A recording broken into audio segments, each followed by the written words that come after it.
Tonight, conservative activist Charlie Kirk assassinated while speaking on a college campus. And this just in, word of a person of interest now in custody. The conservative commentator shot while talking in front of a large crowd at Utah Valley University. Witnesses describing a bloody and graphic scene. People fleeing in terror after Kirk was struck by a bullet near his neck. Blood shooting out of his neck, hit the floor, and we just had it bolted out of there. Moments ago, law enforcement saying a person of interest now in custody. Political leaders from both parties condemning the assassination, the latest act of chilling political violence in America. President Trump posting he was loved and admired by all, especially me. Kirk was known for his often inflammatory takes on charged political issues. Meet the press moderator Kristen Welker reporting on how Kirk helped get President Trump elected and brought a massive wave of young people into the MAGA movement. Also tonight, students in critical condition after being shot at a high school in Colorado not far from Columbine. And new fears the war with Russia could be expanding beyond Ukraine. NATO helping shoot down Russian drones inside Poland. The prime minister there saying the country is closer to war than any point since World War II. Nightly News starts right now. This is NBC Nightly News with Tom Llamas.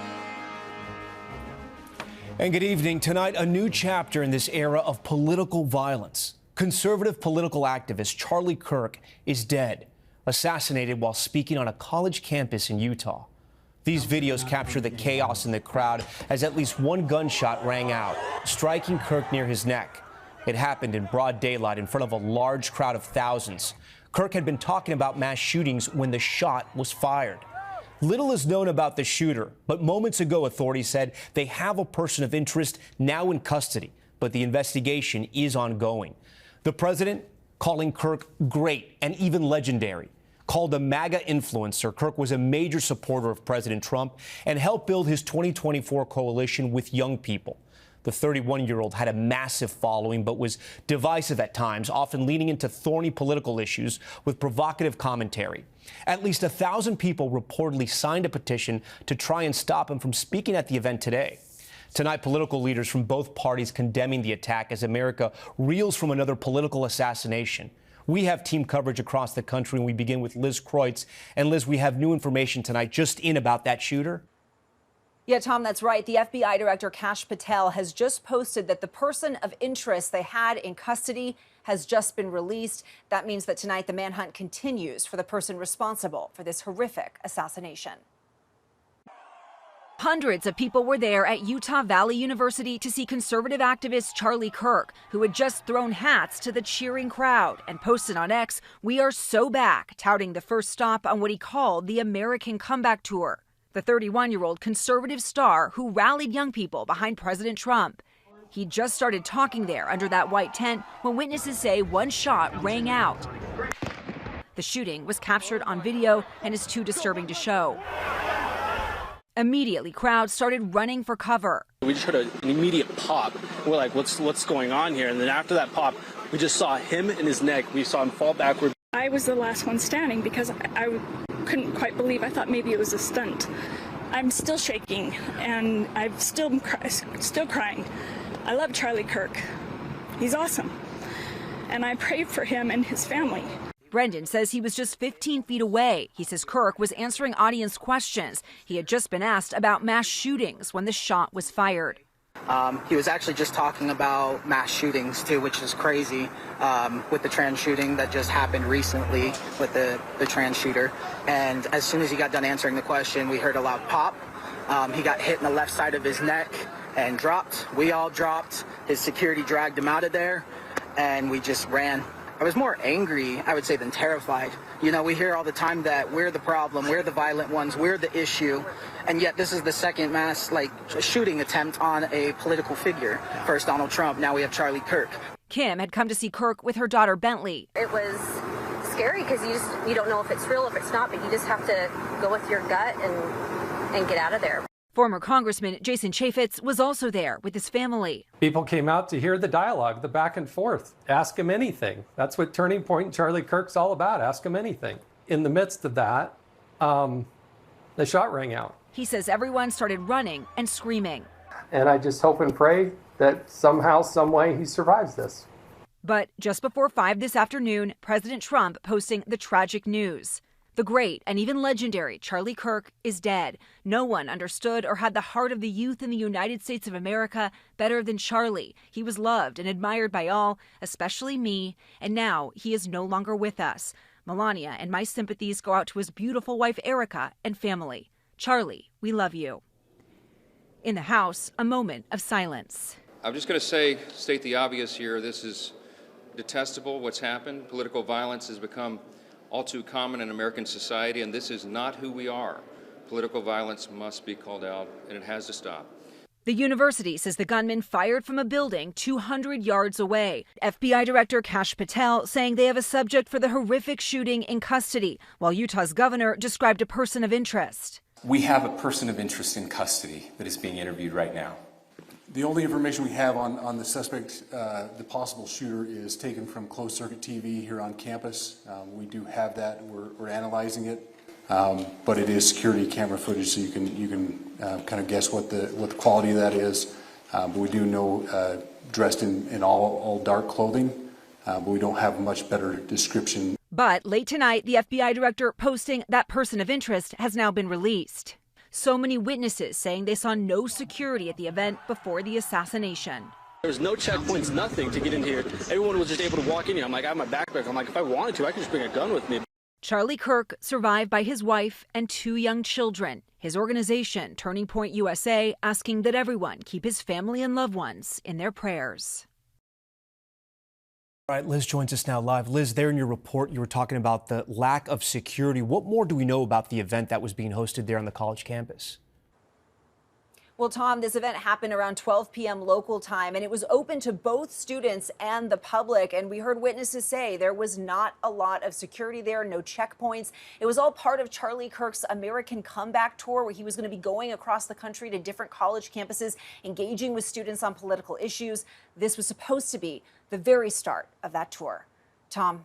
All right, Liz Kreutz leading us off. There have been a lot of late developments in this investigation, so I want to get to Kelly O'Donnell. Kelly, you've been talking to your sources at the FBI. What are they telling you? Tom, I've been in touch with sources at the federal level and in law enforcement, and there is a significant change tonight. We've been talking about a suspect having been in custody, a person of interest. FBI Director Kash Patel has now posted that that individual has been released after an interrogation. Today has been filled with confusion. The chaos, the violence that played out and claimed the life of Charlie Kirk has now moved into a new phase of a manhunt, an open and active investigation. There's been confusion. There was an elderly man detained by authorities shortly after the shooting. He was taken into custody and charged with obstruction, not believed to be a part of this shooting event. Then this other individual, described as a person of interest or a subject, was taken into custody. Authorities say they have done an interrogation and have released that individual. Presumably, they have no probable cause to hold that person. So now it will come to things like scanning the video, doing a diagram of the shooting, working other kinds of sources.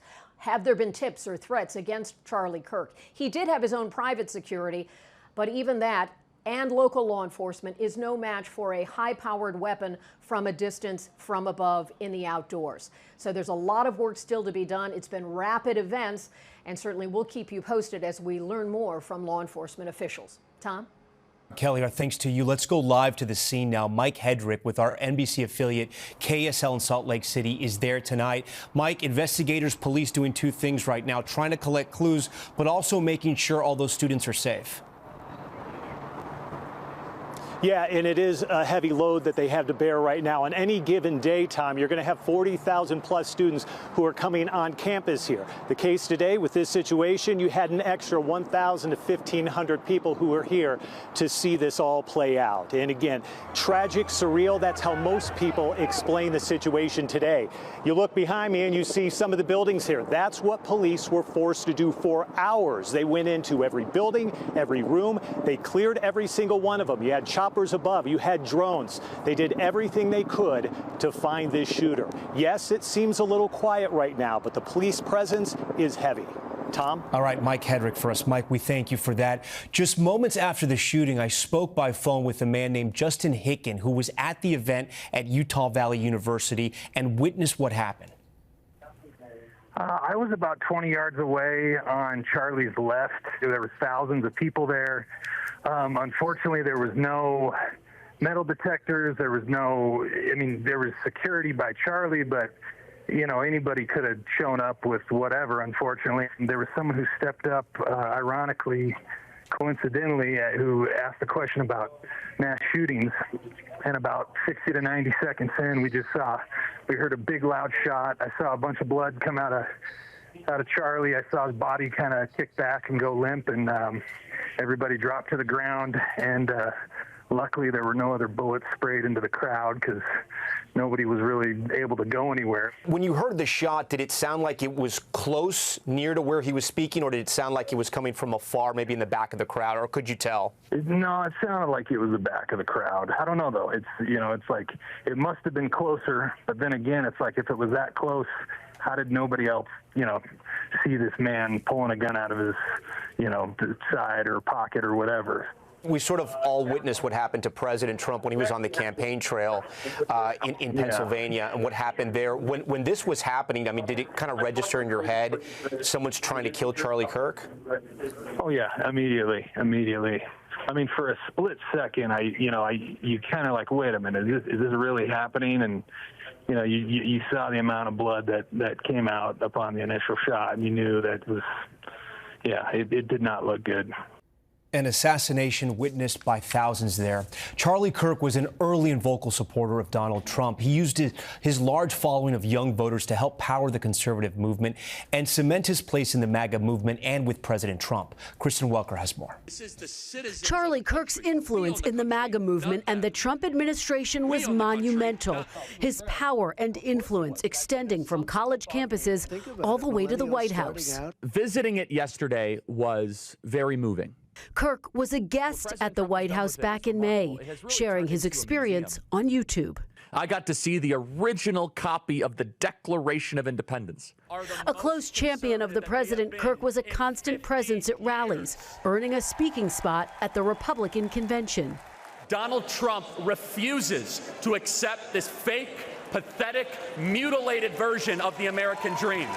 Kirk had built a following of millions of online supporters, energizing young people, helping President Trump's re-election. And I want to express my tremendous gratitude to Charlie Kirk. Charlie Kirk helped fund the conservative organization Turning Point USA in 2012, within years turning it into a major political force, raising hundreds of millions of dollars. His support of President Trump goes all the way back to Mr. Trump's campaign in 2016, when he helped him win the White House for the first time. Kirk then devoted his focus to getting more Republicans elected to office. Kirk built his own political empire by trying to win over liberal audiences on college campuses, and his own podcast where he interviewed politicians from both parties. But it was President Trump who Kirk focused his energy on, loyalty the president has always valued. I truly believe that President Trump, throughout these last couple of years, overcoming all these odds is one of the greatest stories ever told. And let's just say thank you, God, for giving us Donald Trump and giving our country back. Charlie Kirk was just 18 years old when he founded Turning Point USA. I spoke to a White House official who tells me everyone there is just in shock because they all had close ties to Charlie Kirk. Tom. Kristen Welker for us. Kristen, we thank you. I want to bring in Tom Winter. Tom, so much of the focus now is going to be on security and protecting not only elected political officials, but anybody in politics. Yeah, that's right, Tom. Just look at what we've gone through recently. We had 2 assassination attempts on President Trump. Those Minnesota lawmakers were targeted. Even that healthcare CEO shot on a New York City street. Tonight, law enforcement officials tell me this is an unprecedented environment, and the enormity of protecting all these high-profile figures and institutions all the time is the type of security challenge the country has not faced since 23 years and a day ago on 9/11. Events like today's at a college campus present serious challenges for local law enforcement to secure. The NYPD's top terrorism official warning that the threat environment is everything, everywhere, all at once, Tom. And Tom, before you go, let's go back to the suspect they have in custody now. We know very little about him, but apparently wearing dark clothing and maybe seen on closed-circuit television. That's right, Tom, and they're going to try to see if they had the gun on that person. They didn't quite address that at a briefing earlier today. On top of that, they're going to check what law enforcement calls their holdings, basically their files, to see whether or not they've come across this individual in the past. Okay, Tom Winter for us. Tom, thank you. We're going to have more on the political violence in Utah in just a bit, but when we return, the terrifying shooting at a school in Colorado, not far from Columbine. Nightly News, back in a moment. Back now with more gun violence. At least 3 high school students are in the hospital after a school shooting in Evergreen, Colorado tonight, not far from the site of the tragic Columbine High School shooting more than 25 years ago. Tom Costello has the late details. Terror on the campus of Evergreen High School, 30 miles west of Denver. Use caution. Active shooter still down at the high school. A massive emergency response after a shooter opened fire right about noon. Students evacuating the school as police rushed in. We now have 2 students performing CPR. The sheriff's department says 3 victims were rushed to St. Anthony Hospital in Denver. One of them, the shooter. One patient has non-life-threatening injuries and is stable. The other 2 are critically injured. It happened in Jefferson County, Colorado, also home to Columbine High School, where 16 people were massacred in 1999, among the worst high school shootings in history. And it comes amid a violent start to the school year. 23 people shot nationwide, including 2 who died. Colorado Governor Polis posting on X today, students should be able to attend school safely and without fear across our state and nation. We are all praying for the victims and the entire community. The sheriff's department says they have now cleared the school and there is no ongoing threat to the community. Tom? Okay, Tom Costello for us. When we return, tensions rising in Europe. NATO shooting down Russian drones, the new warning about an escalation in the war, and what it could mean for the U.S. That's next. Welcome back. We head overseas now to Poland, where NATO forces scrambled to shoot down Russian drones overnight. The incursion is stoking fears in Europe that the war in Ukraine could spill over to other countries. Here's Raf Sanchez. Tonight, scattered over hundreds of miles across Poland, the remains of Russian drones shot down by NATO forces. It's the first time NATO has opened fire on Russian aircraft over its territory since the start of the war in Ukraine. Leading Poland's prime minister to warn his country is now closer to all-out conflict than any time since World War II, a conflict that could drag in its NATO ally, the U.S. While European leaders strongly condemned Russia. Last night, Russia launched drones into Poland in an unprecedented attack. President Trump posting a one-line statement, writing, "What's with Russia violating Poland's airspace with drones? Here we go." And speaking by phone to his Polish counterpart. Poland says that during a massive Russian air raid on neighboring Ukraine, 19 drones crossed into its airspace, of which at least 4 were shot down. Most of the interceptions clustered around the Poland-Ukraine border, but at least 2 drones appear to have flown deep into Polish territory. No injuries were reported, but this house damaged by falling debris, and Warsaw's international airport closed for several hours. Poland's foreign minister calling it an intentional act. There were 19 breaches, and it simply defies imagination that could be accidental. Russia's defense ministry saying tonight there were no targets envisioned for destruction on the Polish territory. It's been nearly a month since President Trump hosted Vladimir Putin in Alaska, hoping to end the war in Ukraine. But tonight, there's little sign his diplomacy is working. All right, Raf joins us now live. Raf, there are a lot of U.S. troops stationed in Poland. Talk to our viewers about the role they played, if any, in this incursion here. So, Tom, there are around 10,000 U.S. troops stationed in Poland. NATO says it was Polish and Dutch fighter jets that actually shot down these drones. But U.S. jets take part in that same air patrol. And so on another night, it could easily have been American pilots that were called upon to pull the trigger. Tom. Raf Sanchez for us. Raf, we thank you. When we come back, more on the assassination of Charlie Kirk and the wave of political violence rocking America. Before we say goodnight, it is important to mark what we all just witnessed, a moment of tragic political violence in America. When the Founding Fathers drew up the roadmap for this incredible nation, there at the very top of the Declaration of Independence, life, liberty, and the pursuit of happiness. Today, with a single bullet, an assassin took all three away from Charlie Kirk. In the last 14 months, we have seen 2 assassination attempts on the president, one of those in Butler, Pennsylvania, just inches from taking his life. But Corey Comprentori, standing behind the president, wasn't so fortunate. In Minnesota, lawmakers Melissa Hartman and her husband were killed inside their home. State Senator John Hoffman and his wife also shot, but they survived. And now Charlie Kirk, a husband and a father. In this country, we have the right to debate, to say and to express how we feel without violence. We can be bold, we can be brave, we can also be tolerant. That is America. And that's Nightly News for this Wednesday. I'm Tom Llamas. We thank you so much for watching. Tonight and always, we're here for you. Good night.